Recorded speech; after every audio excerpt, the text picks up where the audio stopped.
That Christmas Eve, snow blanketed all of Vermont. In the brilliantly lit mansion, the sound of laughter and clinking wine glasses echoed through my parents' and aunts' and uncles' lavish party. They talked about work, new contracts, expensive gifts, but not a single person mentioned my grandfather. Then amidst the thick curtain of snow, my grandfather's old pickup truck pulled up. He stepped out wearing a faded wool coat, clutching a small gift bag in his hand. He smiled and gently knocked on the door. But instead of a warm welcome, he was met with cold glances and polite rejections, light as a breeze yet cutting like a knife. I sat in front of the screen, frozen. No one in that house knew that the gift he carried that night was the final gift for the entire family, a gift that would change everything. Hello, my name is Adriel Holloway. Today, I'm going to tell you the story of my life. I'm 28 years old, living in Burlington, Vermont's largest city. I'm a software engineer, leading a life that anyone looking from the outside might call fine. But the truth is never that simple. Some days I feel like the code I write, precise, efficient, but soulless. I'm not the type to wear my emotions on my sleeve. Perhaps that's why I chose this career, programming, where everything follows logic and rules. I usually get to the office early in the morning, grab a quick breakfast sandwich from the vending machine, and dive into lines of code until the office lights are the only thing left glowing in the building. But I haven't always lived like this. In my memories, life was once as vibrant as summer sunlight filtering through the maple trees in Maplewood, a small town tucked deep in the heart of Vermont. That's where my grandparents, Aldo and Emmy Holloway, spent their entire lives. It's also where I found the most beautiful days of my life, those childhood summers when everything was still simple, warm, and full of meaning. My grandfather, Aldo, was an extraordinary man. At 80, he still carried the resilient bearing of a veteran who had walked the line between life and death in the Vietnam War. But the war didn't harden or chill him. On the contrary, he had a warm heart, hidden behind calm eyes as if he had seen too much loss to care about fleeting vanities. He loved simplicity, cherished authenticity. After retiring from the military, he opened a small woodworking shop behind his wooden house in Maplewood. It wasn't a large shop, just enough space for a workbench, a few wooden shelves, and some old tools. But to me, it was a magical world. Every summer, my parents, Aidan and Patricia, would send me to Maplewood to stay with my grandparents. I still remember the excitement when the car pulled up on the gravel path leading to the wooden house, where the scent of maple leaves mingled with freshly cut wood and the faint aroma of cinnamon tea. Grandpa Aldo would be waiting on the porch, his silver hair glinting in the sunlight, his calloused hands waving to me with a gentle smile.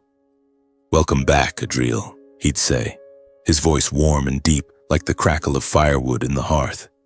Those days in Maplewood were when I truly lived.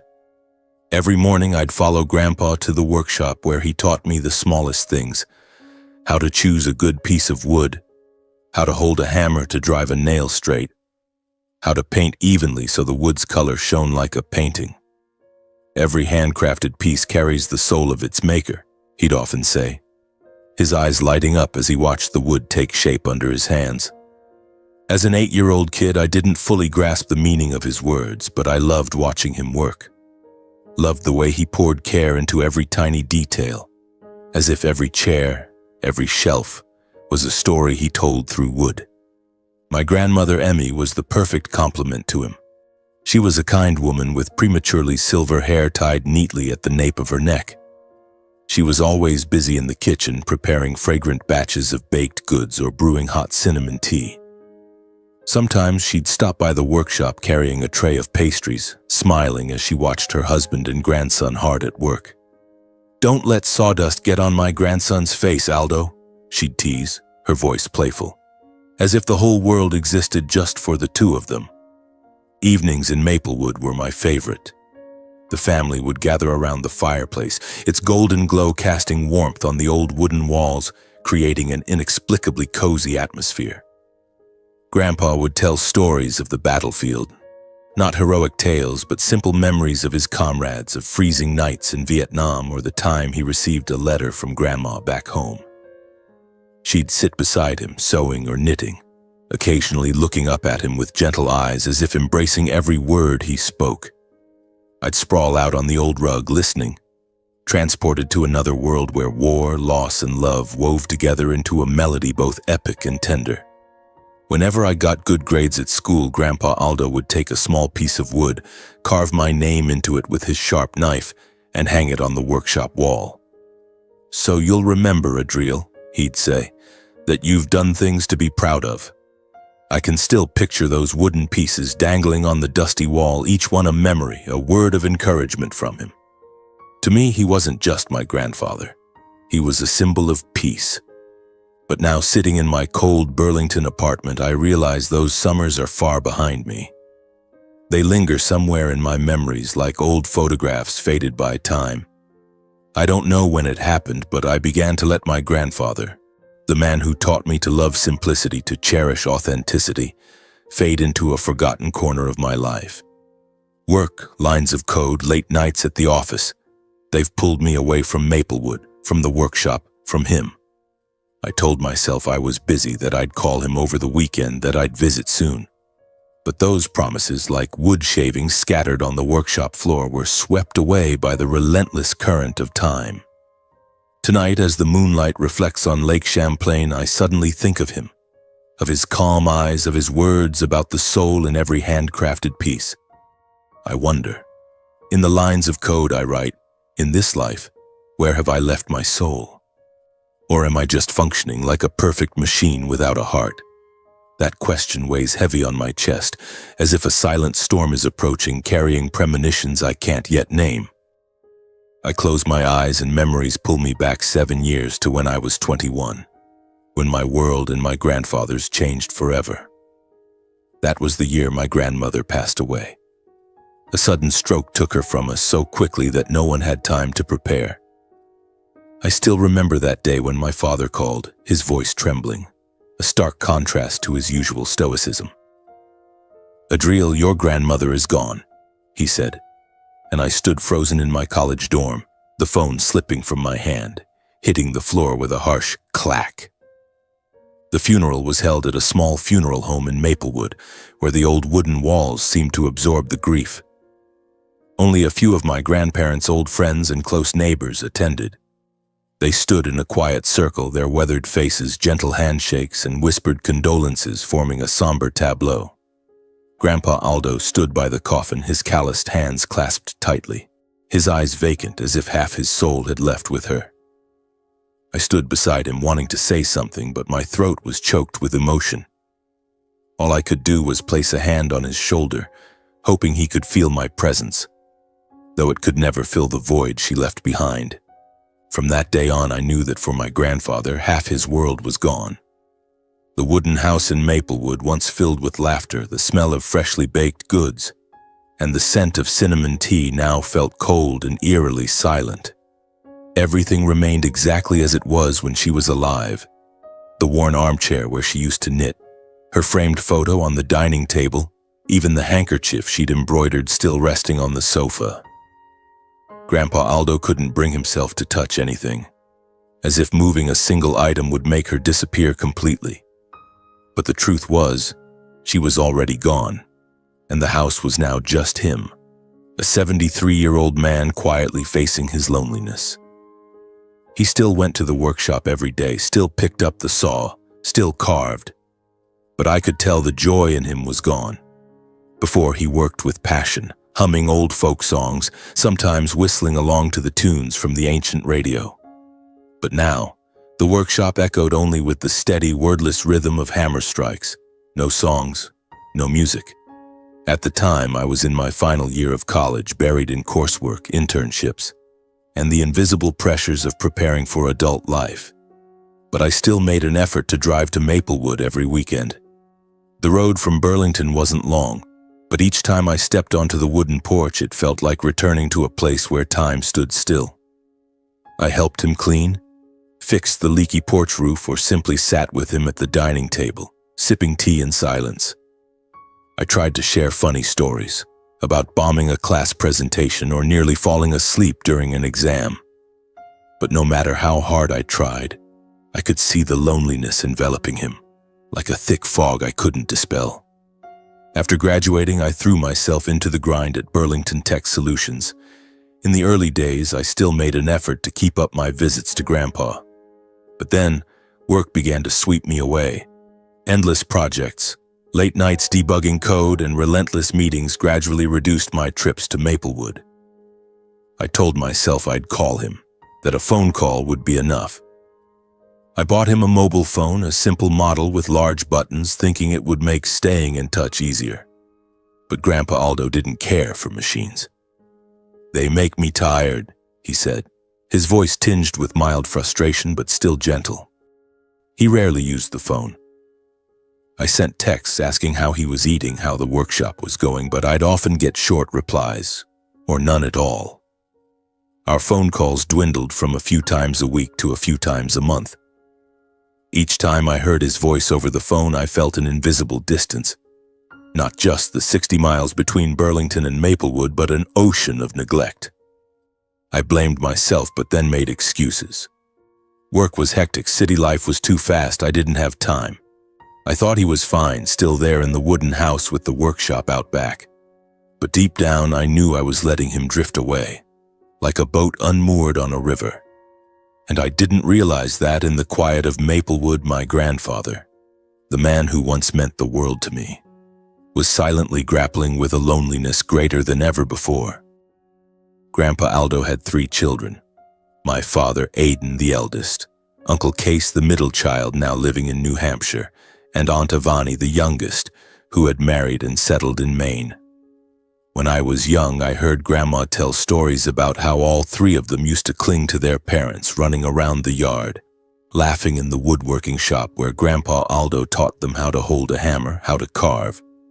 But as they grew up, each chose their own path, and those paths led them away from Maplewood, away from the wooden house where they were raised. Even before Grandma passed away, their visits home had become infrequent. My father, Aiden, and my mother, Patricia, lived just an hour's drive from Maplewood, but they were consumed by their furniture store in Burlington. That store was my father's pride, a thriving business supplying high-end furniture to luxurious homes and large hotels. My parents were regulars at social gatherings, glittering events filled with laughter and handshakes with business partners, where they boasted about new contracts. On the rare occasions they mentioned Grandpa Aldo, I could hear the impatience in my father's voice. He's old, but he clings to that workshop, refusing to change. Uncle Case was different. Living in New Hampshire, he worked for a large construction company. Whenever I asked about Grandpa, he'd give a faint smile over the phone, saying he was swamped with work but would visit when he had time. That time never came. Aunt Avani, the youngest, had settled with her family in Maine. She'd call on Thanksgiving, sometimes Christmas, but her voice was always rushed, as if she were merely fulfilling an obligation. "Is Grandpa doing okay, Adriel?" she'd ask. But I knew she wasn't really waiting for an answer. After Grandma's death, that distance became even more pronounced, like an invisible wall rising between Grandpa Aldo and his children. Promises of visiting soon were endlessly postponed from one week to the next month. My parents, Uncle Case, Aunt Avani, each had their own reasons: work, family, life. But deep down, I knew they had begun to see Grandpa as a relic of the past. A stubborn old man living in a creaky wooden house, refusing to move to a nursing home despite my father's repeated suggestions. I remember one evening at my parents' house in Burlington, overhearing my father complain to my mother about Grandpa. "He won't adapt," he said, his voice thick with frustration. "He just stays in that old house, never listening to anyone." My mother stayed silent, offering a strained smile as if the issue didn't concern her. I sat there, holding my plate of food, unable to swallow. I wanted to say something, to defend Grandpa, but I just bowed my head and let the conversation pass. My father and Grandpa Aldo always saw the world differently. My father was pragmatic, always looking forward, believing success was measured in money and reputation. Grandpa Aldo was the opposite. He lived for the simple things. Their conversations were rare, and when they happened, they often ended in heavy silence. I once witnessed my father suggest that Grandpa sell the wooden house and move to the city, closer to family. Grandpa just looked at him, his eyes calm but piercing, and said, "This is my home, Aiden. It's not just wood and nails. It's a lifetime." Then he shook his head, turned away, and no one said another word. Still, I knew Grandpa loved my father. Sometimes when I visited, he'd invite a few neighbors over for tea, and he'd talk about my father as a boy, about young Aiden trailing him in the workshop, eager to learn carving, or the time Aiden caught his first fish in the nearby lake. Each time he told these stories, he'd smile, his eyes lighting up as if reliving those days. But then he'd fall silent for a long time, as if realizing that the boy named Aiden was gone. I'd sit there listening, my heart heavy, knowing he didn't just miss my father. He missed the family that once gathered together, now scattered like smoke. The estrangement wasn't loud. It didn't come from big arguments or bitter accusations. It came from empty dinner tables where Grandpa's plate sat alone, from unanswered phone calls, from promises of next time that no one kept. I wasn't blameless either. Though I tried to visit him, those trips grew less frequent, swept away by the demands of my job in Burlington. I sent gifts, sent texts, but I knew they couldn't replace an afternoon sitting with him, listening to the sound of his hammer in the workshop. On the rare occasions I managed to call him, asking if he needed anything, he'd just chuckle over the phone, his voice warm but weary. "I'm fine, Adriel. As long as you're doing well, I'm happy." But I could hear the loneliness in his voice, like a discordant note in a symphony. I told myself I'd visit soon, that I'd spend a whole day fixing the porch roof, drinking tea with him, reminding him I was still there. But then I let work pull me away again, let lines of code and late nights drown out that promise. Then came the autumn of this year, bringing with it cold winds and the brilliant gold of maple leaves blanketing the road to Maplewood. My grandfather Aldo was about to turn 80. I received a call from him on a Saturday morning while I was sitting in my Burlington office, eyes glued to the computer screen. His voice over the phone was different, not the usual weariness, but a rare excitement, as if he were clinging to a spark of light in his heart. "Adriel, I'm planning a small birthday party this year," he said, his voice crackling like firewood in a hearth. "Just family. Can you make it? Don't bring anything. Just your smile is enough." I smiled through the phone, my heart warmed but tinged with guilt.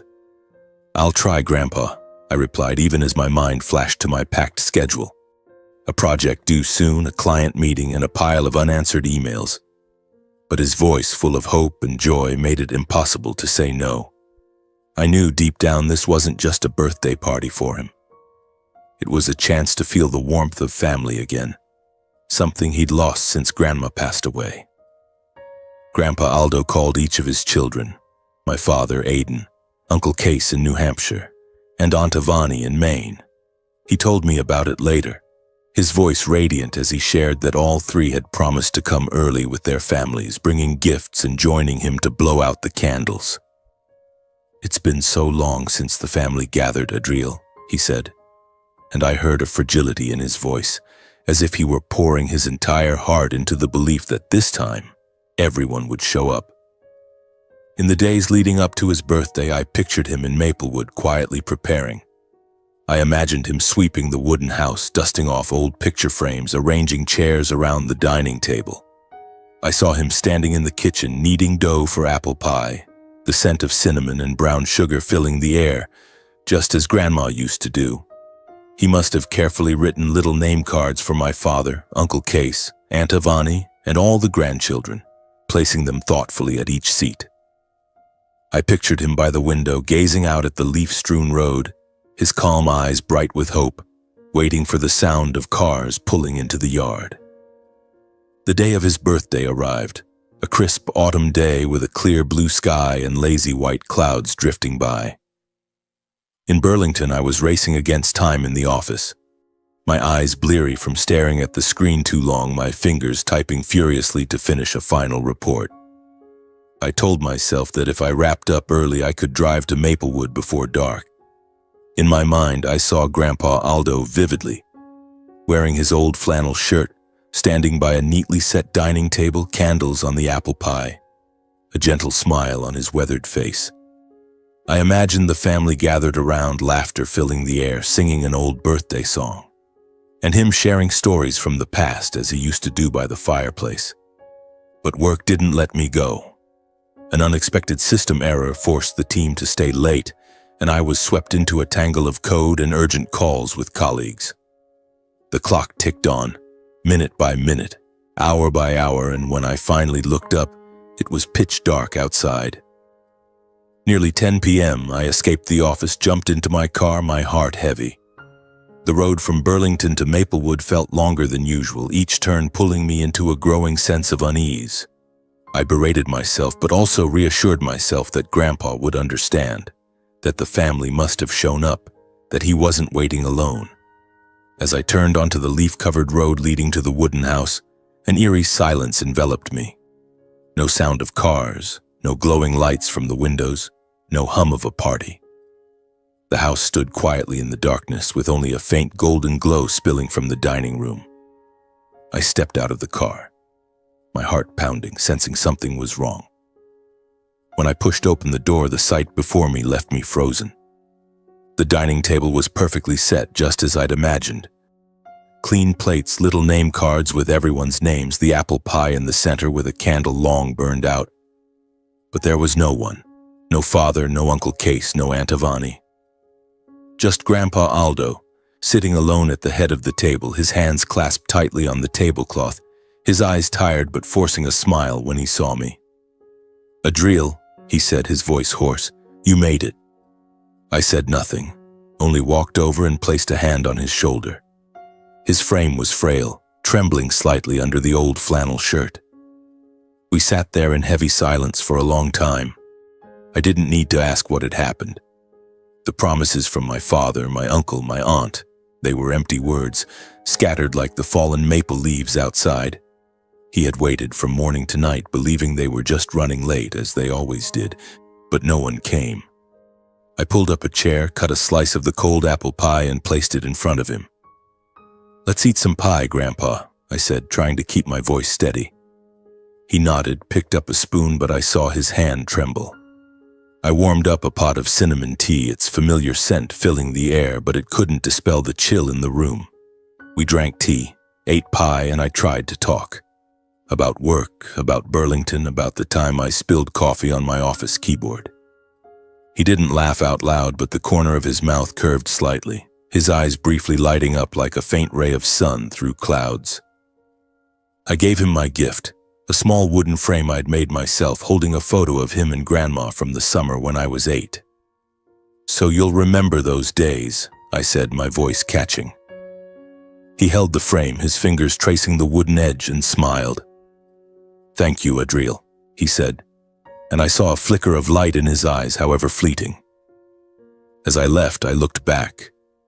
He stood in the doorway, his small figure framed against the darkness, the dining room's light casting a glow on his face like a somber painting. The sight made my heart ache. It was no longer a birthday party.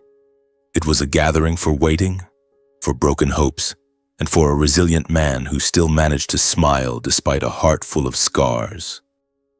The drive from Maplewood back to Burlington that night felt longer than ever, not because of the distance, but because of the heavy thoughts pressing down on my chest. I drove in silence, with only the whistle of the wind through the window and the headlights sweeping across rows of trees nearly stripped of their maple leaves. The image of Grandpa Aldo sitting alone at the dining table haunted me. I kept asking myself, why didn't anyone show up? Why did my father, Uncle Case, Aunt Avani, the people he called family, leave him waiting in vain?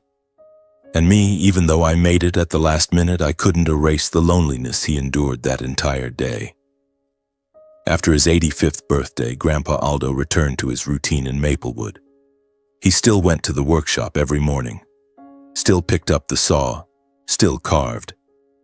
But I sensed a quiet change in him, a subtle, invisible crack that no one, not even I, could fully see. Perhaps it was his eyes, now dimmer like a fireplace fire about to die out. Perhaps it was his voice, still warm but quieter, as if he'd learned to keep his sorrow to himself. I called to check on him, asking if he was okay, and he always replied, "Everything's fine, Adriel." But I knew behind those words was a void that couldn't be filled. In Burlington, I was swept back into work. One project followed another, late nights debugging code, meetings stretching into the early hours. But despite the busyness, I tried to maintain the habit of sending Grandpa gifts every weekend. Sometimes a box of cookies from a favorite Burlington bakery, sometimes a jar of apple jam I made, though I knew he rarely touched them. I included short notes. "Grandpa, I'm busy this weekend, but I'll try to visit next week." He didn't reply much, just the occasional, "Thank you, Adriel. I'm fine." But each brief message from him brought a mix of comfort and guilt for not being there more. On the rare occasions I had a moment to breathe amid the chaos, I called him. I talked about work, about a funny colleague at the office, or the time I nearly ruined a project by forgetting to save a file. He listened, chuckling softly over the phone, but I could tell he was trying, as if the smile was for my sake, not his own. Deep down, I knew he was lonely, and I was powerless to change that. In contrast to the quiet of Maplewood, my parents' life in Burlington grew ever more vibrant. They expanded Holloway's furniture and design, signed bigger contracts, and attended glittering social events. My father, Aidan, was always on calls with business partners, while my mother, Patricia, was busy with charity events and lavish dinners. They never once mentioned Grandpa Aldo's birthday, as if it had never happened, as if the image of him sitting alone at the table wasn't worth their attention. I tried not to dwell on it, but every time I saw them laughing in photos on social media, a quiet anger simmered in my chest. During a rare family dinner at my parents' house, I couldn't hold back any longer. I brought up the birthday, keeping my voice steady. "Dad, Mom, why didn't anyone show up for Grandpa's birthday?" My father paused mid-bite, glanced at me briefly, then brushed it off. "Everyone was busy, Adriel," he said dismissively. "You know how it is. Work doesn't wait." My mother offered a strained smile and added, "I heard Uncle Charles sent a late card and Aunt Ivani called to wish him well a week later. Grandpa understands." I looked at them, the people I loved most, but they felt like strangers. To them, Grandpa Aldo was fine because he never complained. In their minds, his silence meant everything was okay.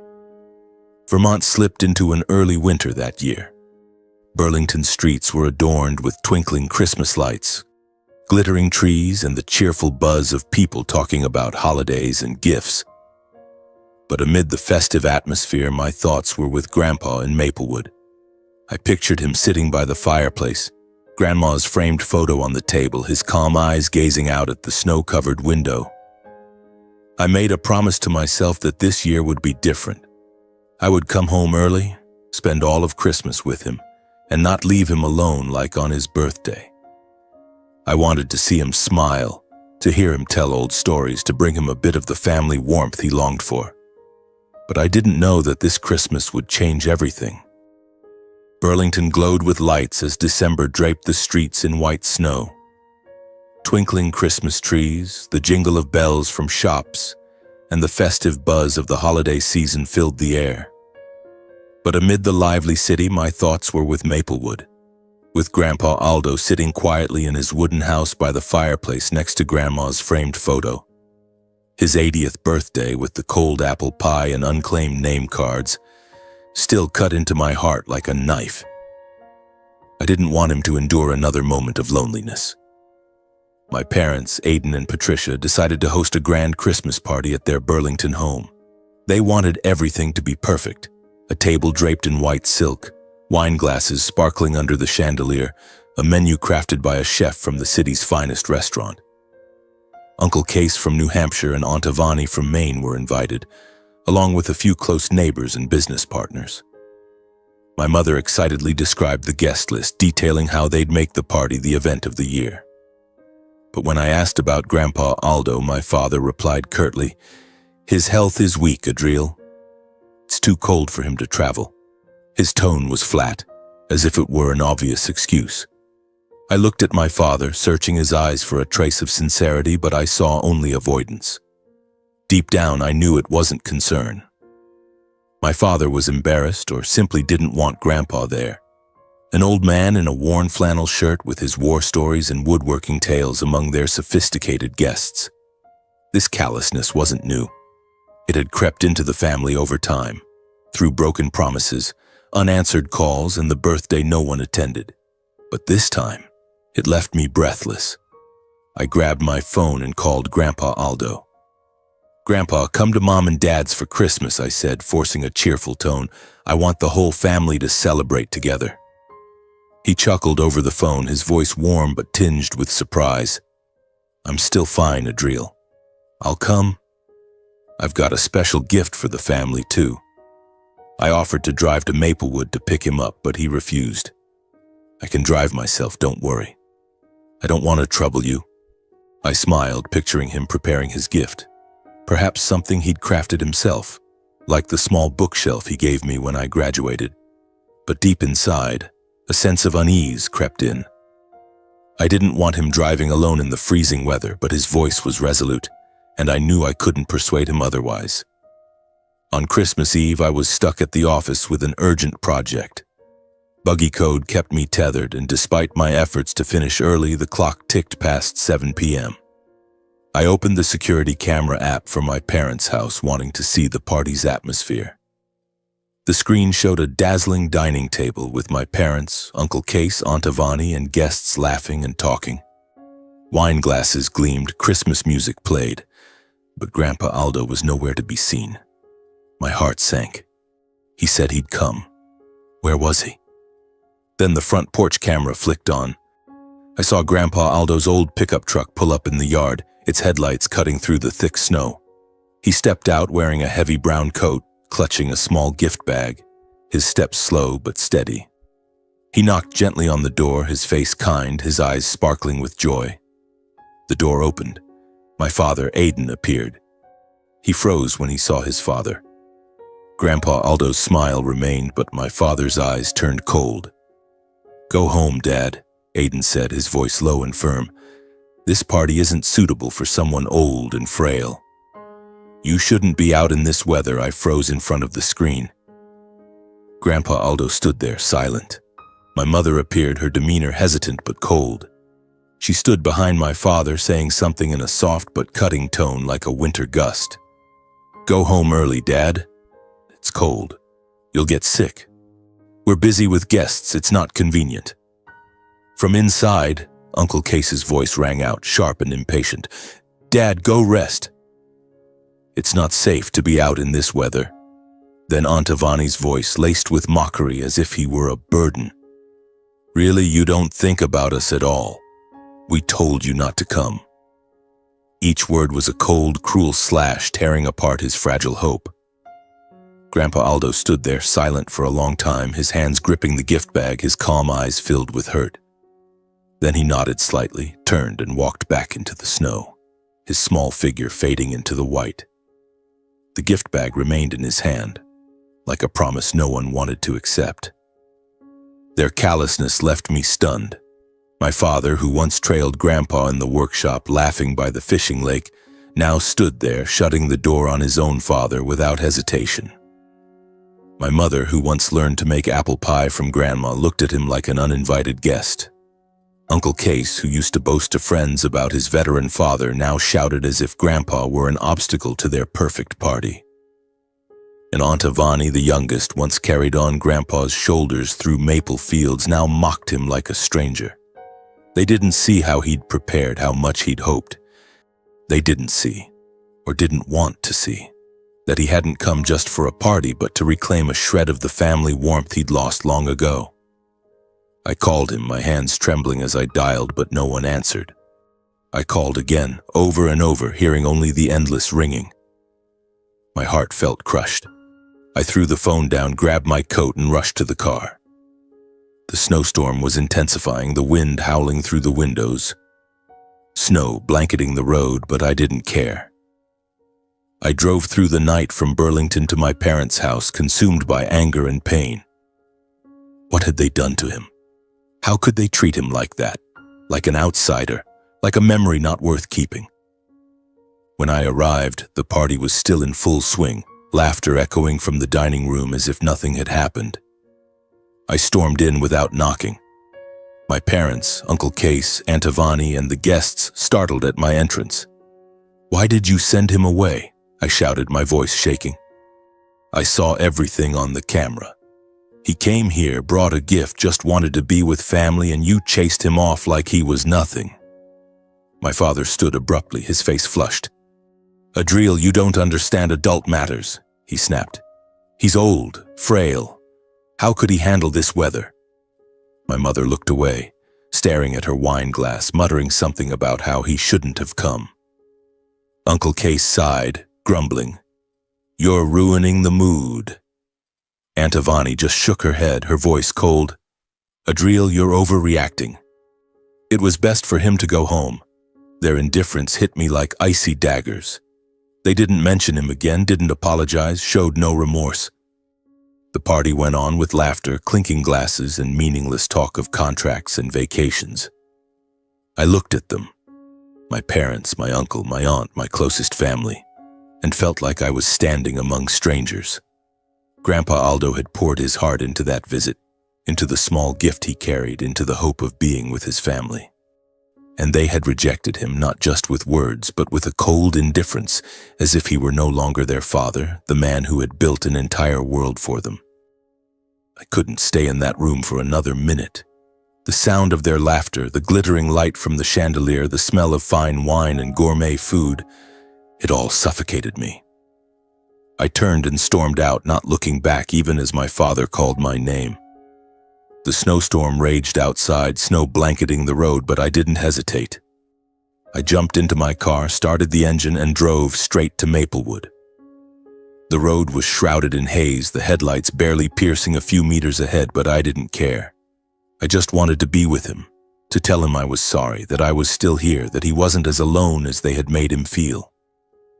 The drive from Burlington to Maplewood that night felt endless.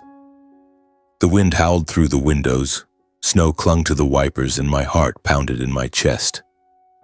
I called him again over and over, but the phone just rang unanswered. The image of Grandpa Aldo walking away in the snow, clutching that small gift bag, played on a loop in my mind, each replay stabbing my heart with pain. I blamed myself. If I hadn't been stuck at the office, if I'd insisted on picking him up, if I'd been there when he arrived, maybe things would have been different. As I turned onto the gravel road leading to the wooden house, a faint golden light spilled from the window through the white curtain of snow. The house glowed softly like a small lighthouse in the storm.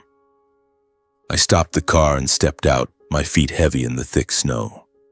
The front door was slightly ajar, and as I pushed it open, the familiar scent of old wood and cinnamon tea hit me. But it no longer brought the warmth it once did. Grandpa Aldo sat in his familiar wooden chair by the fireplace, clutching Grandma's framed photo, his eyes tired but kind, as if he had accepted everything. His face, etched with deep wrinkles and crowned with white hair, looked like a faded painting, both sacred and painful. I sat down beside him silently, unable to speak. Apologies, explanations, all stuck in my throat. He nodded slightly as if to say it was over, that he wasn't angry, just saddened by his hope. But I saw the pain in his eyes, deep and undeniable, like a scar that would never heal. After a long silence, Grandpa Aldo set the photo down on the table with slow, almost reverent movements. He reached for the small gift bag, the one he'd brought to the party. I thought it was a Christmas gift, but when he opened it, there was only a folded piece of paper inside. He handed it to me. Under the dim light, I realized it was a will, his handwritten will, the trembling but clear script notarized and signed. My heart raced. "Grandpa," I whispered, but he raised a hand, signaling me to be quiet. "Adriel," he said, his voice low and deliberate, "I once thought I'd divide my estate equally among my 3 children. Over $10 million from investments and shares I've built up over the years. I wanted them to have a good life, as your grandmother and I always wished." He paused, gazing at Grandma's photo, his eyes clouding. "But after tonight, I realize they don't need it. They don't need me anymore. His words hit me like a hammer to the heart. I wanted to protest, to say he was wrong, that my father, Uncle Case, and Aunt Avani still loved him. But the image of them standing at the door, coldly turning him away, left me speechless. Grandpa Aldo continued, "Tonight I just wanted to bring a little joy to the family. But they didn't want me there. And I understand, Adriel. I understand." Then a knock at the door interrupted my thoughts. I stood and opened it to find an older man with silver hair and a slightly stooped posture standing on the porch. It was Walter Green, Grandpa Aldo's old war buddy, once a prominent Vermont lawyer. He carried a briefcase and a notary seal, his expression serious but warm. "Aldo called me over," Walter said, his voice deep. "He needs my help with something." Grandpa Aldo gestured for Walter to come in. Walter opened his briefcase, pulled out a blank sheet of paper, and began writing as Grandpa dictated. In the dim light, the room was so quiet I could hear the scratch of the pen on paper. Grandpa Aldo spoke, his voice calm but resolute. 50% of my estate I want to go to the Vermont Veterans and Seniors Fund. It's my way of giving back to life, for letting me survive the war, survive every loss." He paused, looking at me, his eyes brightening slightly. "The other 50% I leave to Adriel, because you're the only one who still makes me believe in love and kindness." I stood frozen, unable to believe what I'd heard. "Grandpa, you can't," I stammered, but he shook his head, a gentle but pained smile on his lips. "This is my decision, Adriel. Not about the money, but because you've shown me that there's still someone who understands the value of simple things." Walter finished drafting the will, notarized it, signed it, and tucked it into his briefcase. He shook Grandpa Aldo's hand, their eyes meeting in a wordless understanding between old war comrades. When Walter left, the house fell silent again, with only the sound of the wind slipping through the doorframe, carrying a sense of both sacredness and destiny. I sat back down beside him, unable to speak. My heart was heavy, not because of the money, but because of the meaning of his decision. A decision that was both a farewell and the final lesson he left for me. I sat there, beside the old wooden chair, the firelight from the hearth casting shadows on Grandpa Aldo's face, highlighting the wrinkles like the long roads he had traveled. He said nothing more, only gazed out the window where snow fell silently, blanketing the road to Maplewood. I wanted to say I didn't need his estate, that I only wanted him to stay, but I knew words were meaningless now. He had made his decision not out of anger, but with a sad serenity, as if he had seen through everything and chosen to let go. The next morning, snow still covered the path, so thick that each step left a deep imprint. I woke early before dawn could pierce the gray clouds. The wooden house was strangely quiet, with only the crackle of burning logs in the fireplace. Grandpa Aldo was still asleep, or so I thought, in his old armchair, Grandma's framed photo still in his hands. I didn't want to wake him, didn't want to disturb that fragile peace. I took a piece of paper from his desk, sat down, and wrote a letter to my parents. My hand trembled as I wrote, but I knew I had to do this, not just for me, but for him. The letter was brief. "Grandpa left me more than money. I only wish you could understand why." I folded the paper, slipped it into an envelope, and tucked in a copy of the first page of the new will. The page bearing Grandpa Aldo's signature, Walter Green's notary seal, and a short note, "Estimated estate value exceeds $10 million US." Each line, along with the clear notary seal, was like a final declaration. I didn't want my parents, Uncle Case or Aunt Avani, to mistake this for a matter of money. I wanted them to see that Grandpa's decision was a message about kindness, about family, about the values they had forgotten. On my way to work, I stopped by my parents' house in Burlington. The snowstorm had calmed, but the air remained bitterly cold, as if trying to freeze the thoughts in my head. I placed the envelope on the snow-covered doorstep and left quietly. I didn't want to see them, Didn't want to hear their justifications or arguments. I just wanted them to open the envelope, read the words, and feel the emptiness they had caused.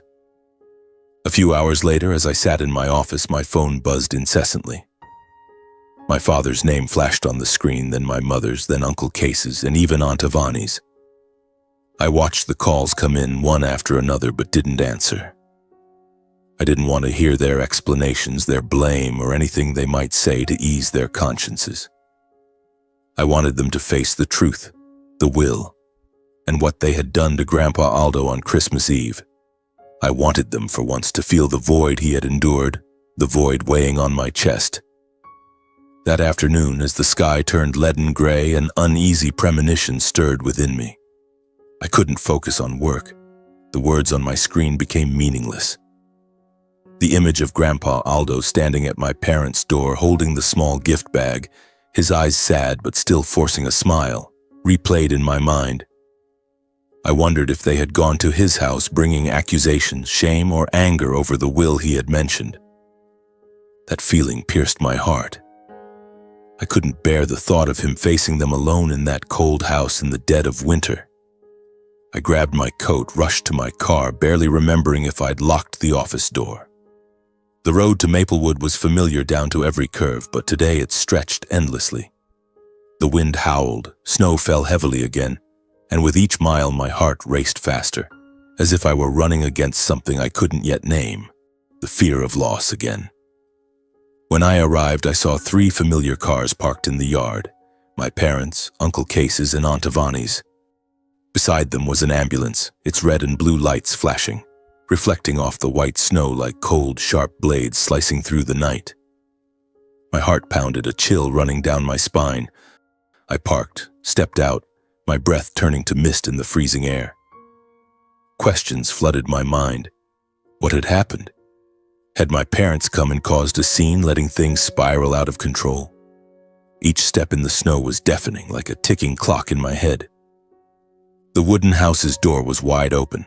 I stepped inside, the warmth mingling with the faint smell of medicine and incense. In the front room, my parents, uncle, and aunt were arguing, their voices overlapping in chaos. "We called the ambulance, but they're too slow," my father's voice rang out, sharp with a hint of panic. "I told you not to leave him alone," Uncle Case snapped back. My mother whispered something, her voice trembling, while Aunt Ivani sobbed, but no one listened to each other. I stood frozen in the doorway, watching them, feeling as if I'd stepped into a distorted scene, where everyone spoke loudly but no one truly grieved. I quietly moved past them toward the small room at the end of the hall. The door was slightly ajar. I pushed it gently and everything seemed to stop. Grandpa Aldo lay on his old bed, his face peaceful, his hands folded on his chest, Grandma's framed photo beside him. He was gone. I knelt, taking his cooling hand, feeling the familiar roughness of fingers that once held a hammer, that carved my name into pieces of wood. Tears didn't fall, not because I wasn't in pain, but because the pain was too vast. A hollow void in my chest that swallowed every emotion. I don't know how long I sat there. Outside, the wind whistled through the doorframe, mingling with hurried footsteps and muffled whispers in the living room. Everything faded, leaving just me and him. I looked at him, so strangely peaceful, as if he had followed Grandma's call, the woman he still spoke of with tender eyes. And in that moment, I understood. He had left me more than an estate. He left me a final lesson, that money can be divided, but kindness cannot. He chose me not because I was better than anyone else, but because I was the only one who stayed, who remembered him, who cherished what he had held dear. The small room was bathed in the faint golden glow of the fireplace, but the chill of Vermont's winter seemed to seep into every corner of the walls, every breath. Grandma's framed photo lay beside Grandpa Aldo as if they had reunited in an eternal dream. I wanted to say something, to whisper a goodbye, but my throat tightened, leaving only a vast, painful void in my chest. The sound of hurried footsteps from the outer room snapped me out of my thoughts. My parents, Uncle Case and Aunt Ivani, burst in, their faces filled with panic, but not the kind born of losing a loved one. My father, Aidan, strode toward me, eyes red with anger, his voice trembling. "Adriel, where's the real Will? Don't tell me you tricked him into giving you all the money." My mother, Patricia, stood behind him, hands clenched, her eyes wavering between fear and suspicion. "How did you get him to change the will like that?" she asked, her voice sharp as a blade. Uncle Case cut in, his tone harsh. "I knew it. This kid was always hanging around him, whispering in his ear." Aunt Avani, with a twisted smile, sneered, "Adriel, you think you can keep $10 million to yourself? Don't dream." The small room filled with the clamor of arguments and greed. No one looked at Grandpa Aldo lying there. No one offered a word of farewell. No one bowed their head to the father and grandfather who had spent his life loving them. They cared only about the will, the money, the things they thought they deserved. I stood frozen, their accusations pelting me like hail, but instead of anger, I felt only a deep sadness. They didn't see him, didn't see the scars on his heart, didn't see the small gift bag he brought on Christmas Eve, didn't see his eyes when they turned him away. I clenched my fists, nails digging into my palms, but my voice was strangely calm as I spoke. I didn't take anything from anyone. This was Grandpa's decision. He chose this, and I'll honor his wishes. Not a single cent will go to those who turned their backs on him. My words landed like a stone in a still lake, silencing the room. My father stared at me, eyes wide, as if he couldn't believe I'd dare say such a thing. "Adriel, you," he growled, but couldn't find the words to continue. My mother stepped forward, her voice shaking. "You're no longer our son. If you keep that money, don't expect us to let it go." Uncle Case and Aunt Avani turned away, storming out in a fury, their curses echoing through the cold house. When they left, the door slammed shut, the sound ringing like a final note. I stepped to the bedside, took Grandpa's rough, cold hand and bowed my head. "Goodbye, Grandpa," I whispered so softly only I could hear. "Thank you for everything." I didn't cry, not because I was strong, but because the pain was too great, like a silent storm sweeping away all emotion. 3 days later, I organized Grandpa Aldo's funeral myself. No lavish flowers, no expensive wreaths, just a simple wooden coffin as he had lived, humble yet dignified. No family came, not my parents, not Uncle Case, not Aunt Avani. Only a few neighbors from Maplewood, their weathered faces and heavy eyes filled with sorrow, and his old war comrades, elderly soldiers in uniform, came to salute him one last time. They stood in a line, silent as the late winter wind swept through the cemetery, carrying the scent of snow and incense. During the funeral, they took turns sharing stories about Grandpa Aldo, the kind carpenter who fixed neighbors' porches for free, the brave soldier who saved comrades in war, the man always ready to help anyone in need. One veteran, Walter Green, stood up, his voice trembling. Aldo wasn't just a soldier. He was a father, a friend, a man who lived his entire life for kindness. I stood there listening to each story, feeling him still present in their words, in the cold wind and the swirling incense. The late winter wind blew through the cemetery, biting but clear. I stood alone by his grave, the simple yet dignified headstone engraved with Aldo Holloway. I felt more clearly than ever that solitude, too, has its own dignity. He had lived a full life, not for money or fame, but for the kindness and love he gave his family, even when they turned their backs on him. The days after the funeral, I returned to Maplewood to clear out Grandpa's wooden house. The task felt like a sacred ritual, like stepping into a museum of memories. Everything remained as it was when he was alive. Grandma Emmy's framed photo on the fireplace, her gentle smile frozen in time, the old wooden chair by the hearth, its armrests worn smooth by his touch, the unfinished pieces of wood in the workshop still dusted with sawdust as if waiting for his hands to complete them. I walked through each room, every corner whispering stories of my childhood summers, the scent of cinnamon tea, the sound of a hammer striking, the warm laughter of Grandpa. The house seemed to mourn, its silence louder than any words.